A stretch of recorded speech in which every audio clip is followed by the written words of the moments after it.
able to attend. So if you want to go off camera, that's fine, but I just wanted to give that little disclaimer before we get started.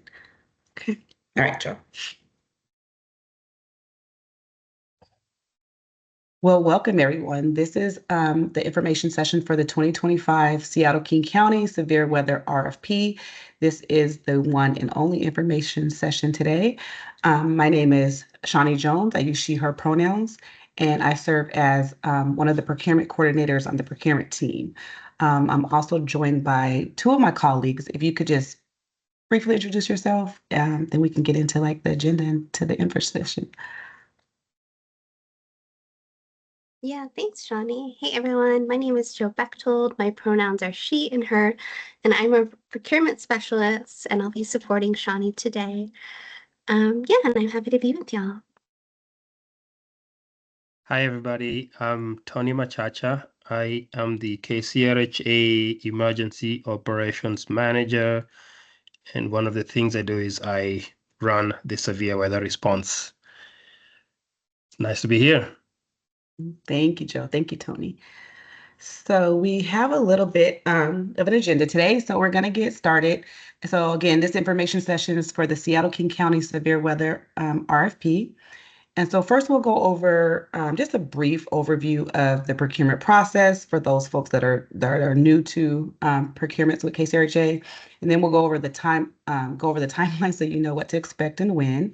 We'll also run through the scope of work, and then we'll touch on contract requirements and go over how applications are scored and rated. And then we'll give a quick overview of Salesforce, and that's the system that we use, our grants management system that we use for submissions. And then finally, we'll have room for Q&A. So you can get any questions that you may have about this application answered. So KCRHA funding opportunities, we also refer to them as procurement processes, all go through a similar process. But just note that each procurement type has its own unique requirements. And so before procurement process is posted, we post a notice of funding availability, or also referred to as a NOFA, to our funding opportunities webpage. And this includes information on how much funding may become available, the type of procurement process that is expected to be used, and when we estimate the application to be open. We post the procurement process to our funding opportunities webpage, and it includes all requirements and processes for the funding, requirements to apply, and the timeline of all key dates. So examples of funding processes that we've used are RFPs, or requests for proposals, request for qualifications, or the RFQ, and request for quotations, and so on. We then host an information session for every procurement to review the process and requirements and to give applicants an opportunity to ask any questions. We post the recording to our YouTube channel as well as our webpage. And then we post the Q&A document to our webpage that includes the questions and our responses and a link to the recording in the document. So agencies are able to ask questions to procurement staff via email, which is rfp@kcrha.org, until the last day listed in the procurement.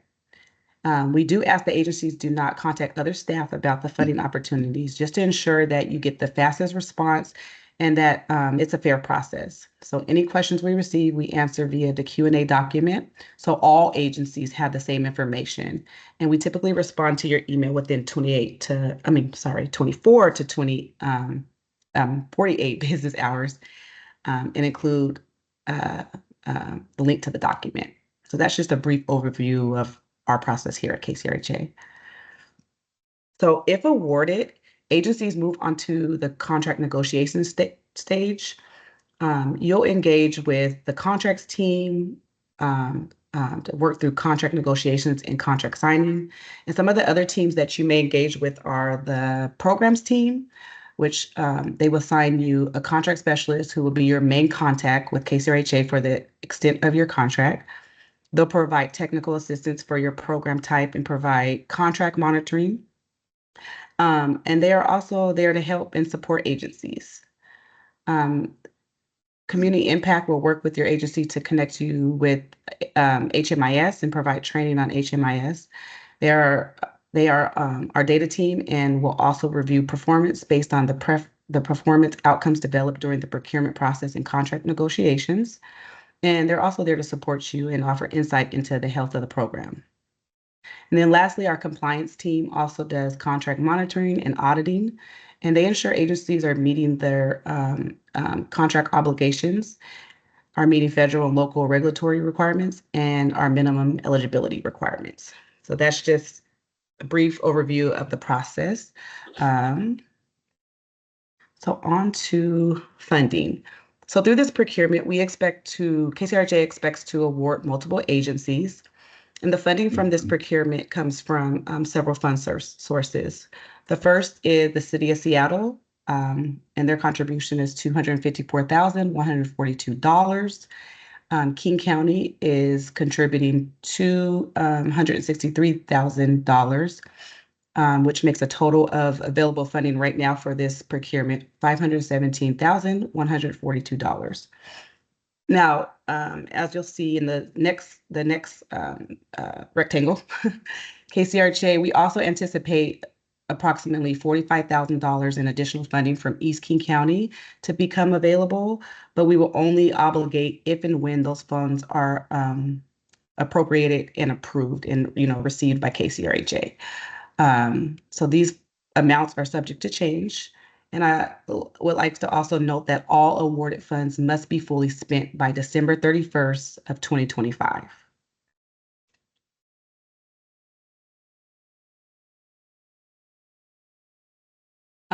So here's the timeline for this particular procurement. The application was released on May 12th. This is the only info session today, May 20th. The last day to email your questions or ask questions is May 27th by 5 p.m. The application deadline is June 3rd at 11:59 p.m. We anticipate denial notifications going out the week of June 9th. Appeals are due the week of June 16th. And we anticipate notifying the awardees the week of June 23rd and with a goal contract start date of July 2025.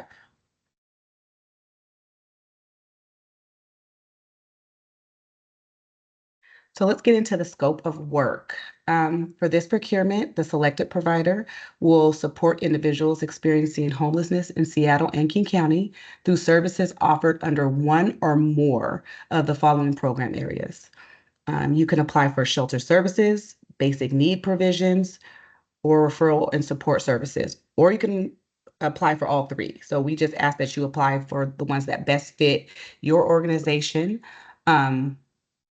We encourage you to apply for one or more to the program areas that best align with your organizational capacity and area of expertise.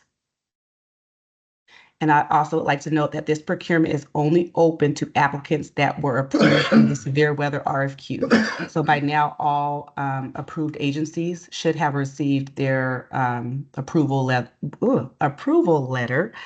from our team. Okay. So to be eligible for this funding opportunity, applicants must provide operational management. So this is a mandatory requirement for this procurement. So in addition to operational management, you're also need to provide, again, one or more of the listed program areas. So for the context of this procurement, that means your agency will be responsible for, as far as operational management is concerned, creating and maintaining clear procedures for how your program will respond to severe weather, collaborating with local government emergency response teams and community partners to make sure resources are used effectively, and finally, doing regular check-ins and assessments to improve services based on community feedback and changing needs. So again, I just want to highlight that every applicant needs to commit to operational management and then build your proposal around one or more of the program areas listed in the RFP. And I do just want to pause. Tony, not trying to put you on the spot, but is there anything that you would want to add to this particular slide? Or I can just move on. I think you can just move on. If there's questions, I'll be ready to respond. Okay. Well, maybe just to clarify that there's three different areas that people will be applying for. So the operations will differ depending on what you are offering. So it doesn't have to be exactly the same thing. Yeah, thank you for that clarification. Okay. So for program area 1, there are a few key expectations around shelter operations or shelter services. Excuse me. First, agencies need to be able to activate emergency shelter within 24 to 72 hours. Shelter can take a few different forms, congregate, non-congregate, or hotel motel based model. So there's flexibility in the model you choose there. The shelter itself needs to be safe and low barrier, offering things like climate control, hygiene facilities, and meals to support guests' basic needs. Operationally, this includes everything from staffing and intake to storage, transportation, sanitation, and food coordination. We're also looking for applicants that provide training in first aid, de-escalation, trauma-informed care, and culturally responsive approaches. Agencies will also need to coordinate referrals with other partners and track and report data to support compliance and continuous improvement. And if you're using the hotel or motel model, you'll need a system for distributing vouchers for temporary lodging when needed. And finally, we ask that the client to staff ratio be 20 to 1, around 20 to 1 to ensure people are getting the attention and support that they need.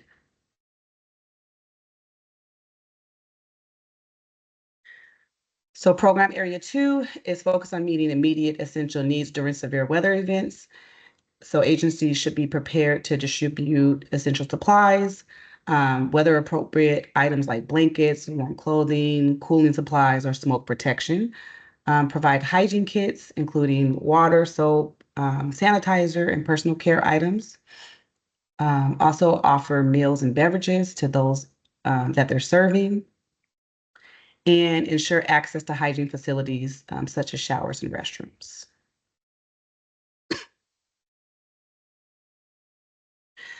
And the last program area 3, focuses on helping guests move beyond emergency shelter by connecting them to long-term supports. So agencies should be prepared to connect guests to housing, healthcare, and behavioral health or substance use treatment services. Partner with service providers to offer coordinated care that meet a range of needs. And have trained staff on site who can make warm handoffs, provide referrals, and support guests through service navigation. Excuse me. And also help guests get to where they need to go by coordinating transportation to shelters, appointments, or other service locations.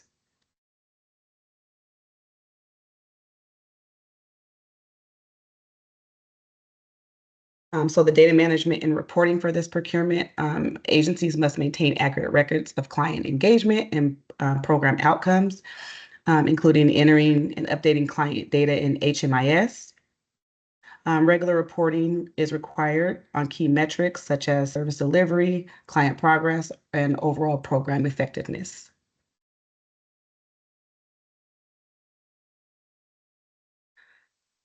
All right, so let's take a quick look at what's covered under allowable costs for this procurement.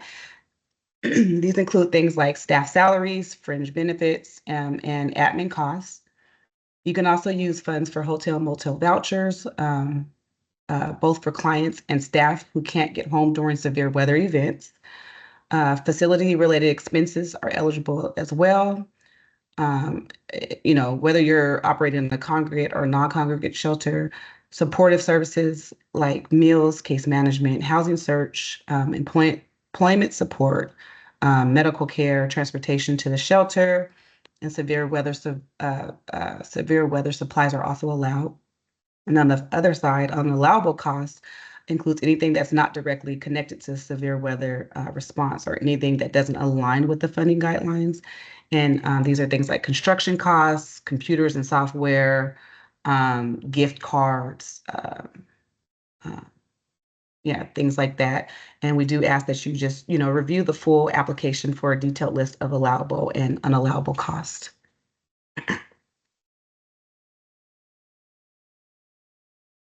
Some of the contracting requirements are applicants must agree to adhere to minimum eligibility requirements, which you all have already met through the severe weather RFQ. KCRHA will work to establish and evaluate performance metrics with each grantee, which will be incorporated into each project service agreement. All funded agencies will participate in data collection through HMIS, have an established good neighbor agreement, and a safety plan for fires and other relevant emergencies.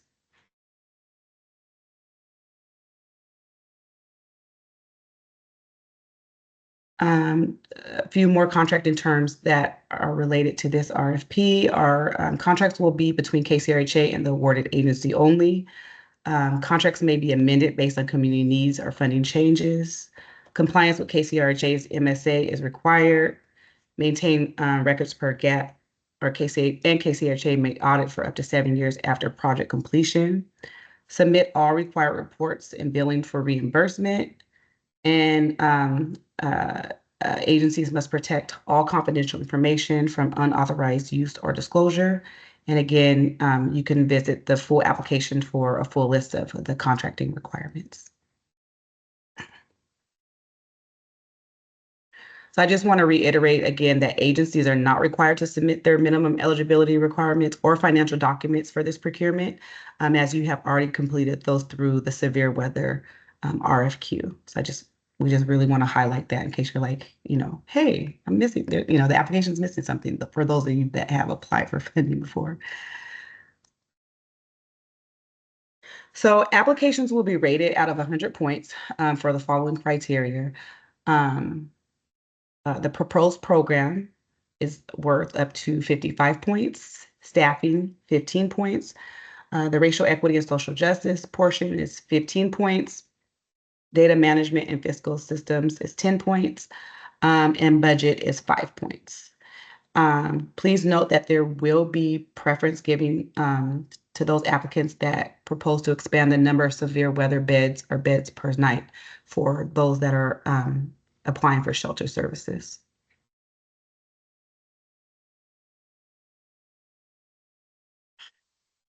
Okay, so this section, this outlines how to manage your account in Salesforce, in the Salesforce portal. Before an organization can apply for funding on our portal, they have to register their organization. And so to register a new organization, you click on the Register Your Agency button near the middle of the page. The new agency registration page will open. An application denial and appeal will prompt you to enter your agency's UEI number. So you'll enter it in the box beneath UEI. If no duplicate UEI is found, you will then be prompted to enter in your contact information. If a duplicate UEI number is found, an account has already been created for your agency, and then you'll follow the instructions in the How to Reset Your Password section for next steps. Then you click Submit, and you will be navigated to the portal's homepage.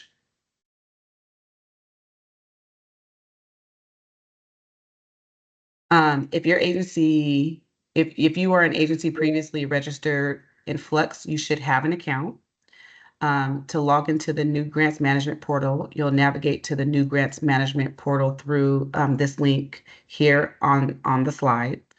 You will be prompted to enter your login credentials. If it is your first time logging in, follow the guidance below to reset your password. If you have forgotten your password or need to set up your account, you can reset or set it up by following the navigate to the grants management portal login screen, select forgot your password, and then you will be navigated to the reset password page. There you'll enter your username in the box and select reset password.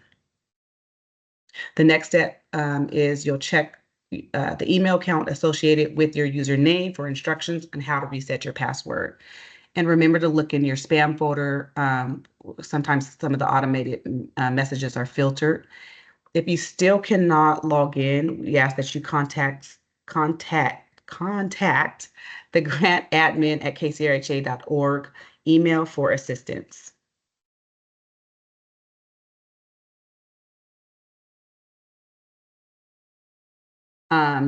So for more information on Salesforce, or you can visit the KCRHA resource link, and it provides in-depth systems guide, training videos, and how you can also, book a troubleshooting session with the grants admin team. If you want more information about RHA's funding opportunities, we ask that you visit our website or contact the procurement team at rfp@kcrha.org. And that is the end of the presentation. We can get into questions and answers. Go right ahead. All right. Good afternoon. Hi. I went through the RFP and I noticed that there is a budget. Do you have a budget template that you prefer for us to use?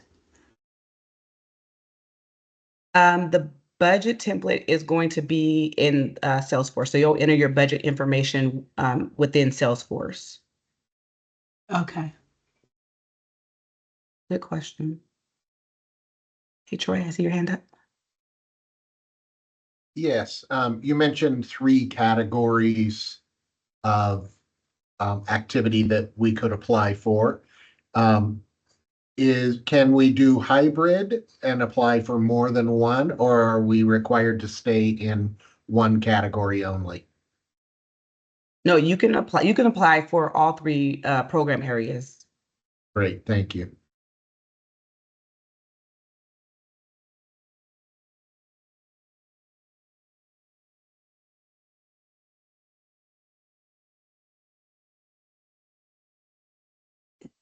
I think I saw Just to come.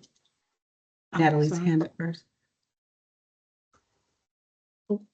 Yes, thank you.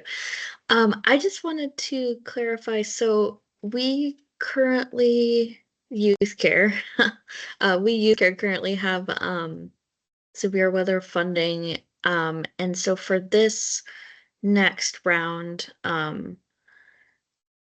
even if we currently have that funding, are we still welcome to apply for that? I just want to make sure we're not like overlapping it when we're not supposed to be doing that. No, you are still eligible to apply for this particular procurement. We welcome Okay. your application. Great. Thank you. You're welcome. And I don't want to mispronounce your name. Is it Kaylina? Yeah. Okay. Yeah, I was just curious. I ended up jumping in a little late because I had a bit of a conflict with this meeting. But I was just curious, will there be the ability to get these slides or a recording of this meeting by any chance?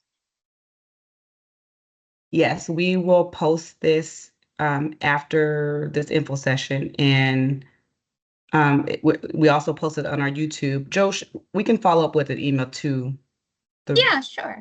Yeah, I'm happy to follow. Sounds good. Thank you. you're welcome.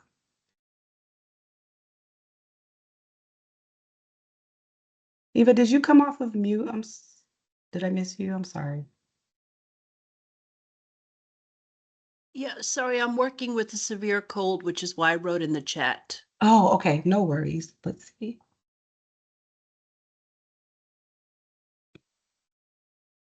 I just had a misunderstanding within my nonprofit. I thought we had to ask our accounting team to add us as users in your Salesforce portal, but my understanding from your presentation is we're just going into Flux if we had Flux, and we're just going through that link to create a Salesforce account. I'm one of the grant writers for our nonprofit. I just wanted to make Gotcha. sure we understand the directions to submit accurately. Got you. So you would log into Salesforce. Joe, can you drop that link in the chat? Yeah, the link to Salesforce. To Salesforce, yeah. So I'm happy to do that.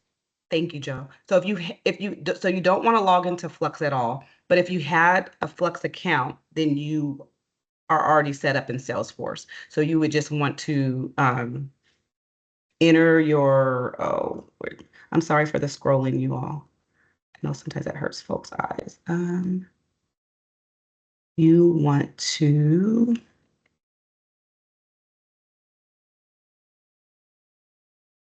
so Joe's also going to drop it in the chat, but if you had a Flex account, you should already be set up in Salesforce. Let me get to this slide. I'm sorry. Yeah. So if you're an agency previously registered in Flex, you should have an account. And then you would just want to follow this slide to log into your Salesforce account.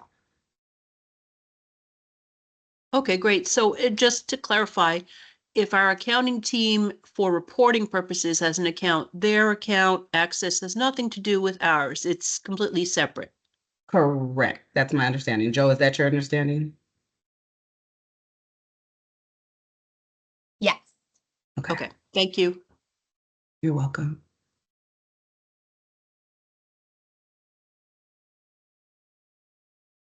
Lorraine, I see your hand up. So, excuse me. Okay. Excuse me. So, are you saying that this grant cycle begins July and ends December of this year? Correct. And the money has to be spent by December. Yes, December 31st of 2025. Correct. Okay, and someone asked about overlap. So the previous grant does not have a stipulation that the money has to be spent by a certain date? So This are one you does. so are you saying you have funding right now for severe weather? Does that I don't think I'm following your question. I'm sorry. Okay, if we have severe funding right now, there's Mhm. no end date to when the money has to be spent for that? I'm not sure because I don't know the particulars of that severe weather contract, but you are welcome to apply for this severe weather funding. I see Tony came off of mute. May I have an answer? So yeah, I was just gonna chime in. All the contracts have an end date. So just look at that contract. It's most likely says December of this year as well. I think everything I've seen in Salesforce that we have active says December 31st, 2025. Okay, thank you. You're welcome.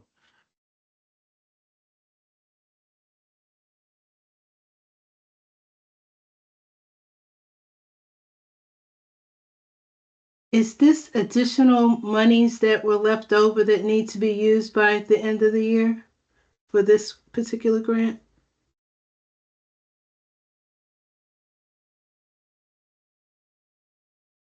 I can take that. No, these are new funds that both the county availed to us sometime earlier this year, and the city will be giving us right around now. It's new 2025 funding.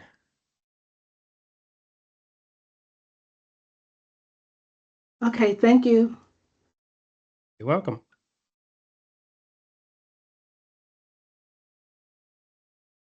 I have a quick question too about on one of the earlier slides you talked about there was 45,000 that might become available through East King County. I was just wondering, when do you guys know do you guys have an idea of when you'll know if that is going to be available, and will that just be funds that are additionally allocated through the contracts that are executed as a result of this RFP, or will that become another RFP?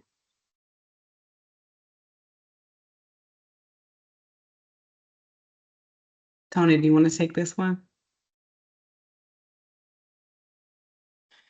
Yes, we don't know exactly when that money will be available. We know that the cities have to it has to go through an ILA approval process, which will be discussed by a governing board in the June meeting. So probably sometime mid-June is when we'll have a good idea of when the money is coming or it's available. And then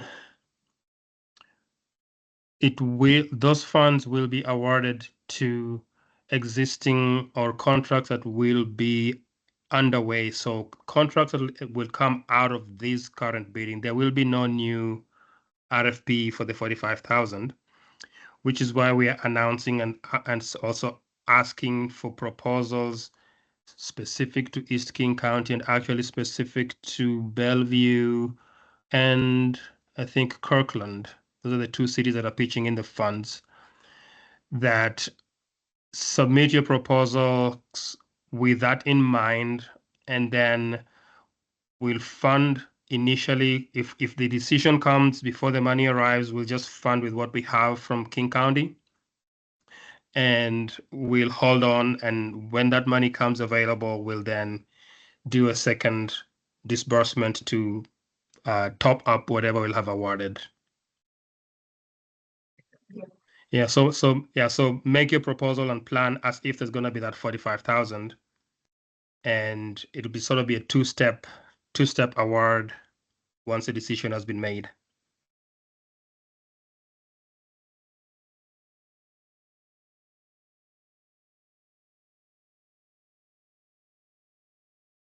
Thank you, Tony. You're welcome. Any other questions?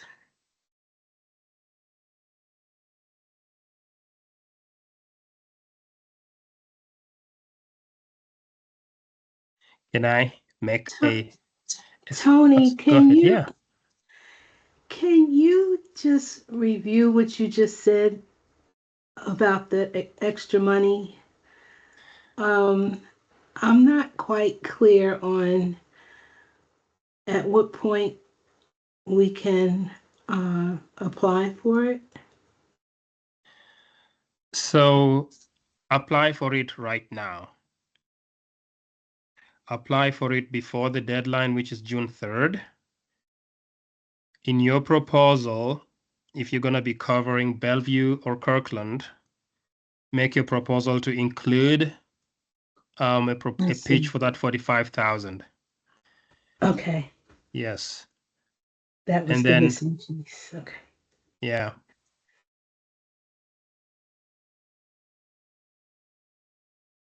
Yeah, don't wait for us to decide to get the money. It's still going through some processes, but we've been assured it's on its way. Okay.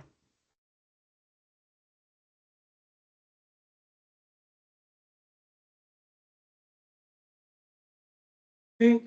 Any more questions? And if not, we can have the gift of time. And if you think of anything after the info session, please reach out to us again at rfp@kcrha.org. We appreciate you all showing up and Shani, spending time with us today. Yes. I was gonna make a pitch. I've been dreaming about this. If you all have the time and the bandwidth to do a joint proposal, like a collaborative proposal for doing a shelter together, so you can put your money together, all power to you. Mm-hmm. There's one more question, I think. Yes. Go ahead. Is there technical assistance if you're having trouble with Salesforce, or do we just email rfp@kchra.org? Oh, no, you would want to reach out to this email here to okay. grantadmin@kcrha.org. Okay. They'll be able to help you navigate Salesforce. The Okay. procurement team, we don't have access to your, agency side of things, so we're not the expertise there.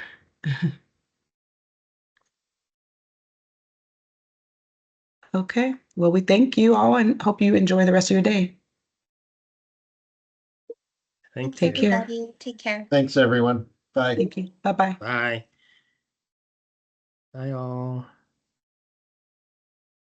Let's see. Lee.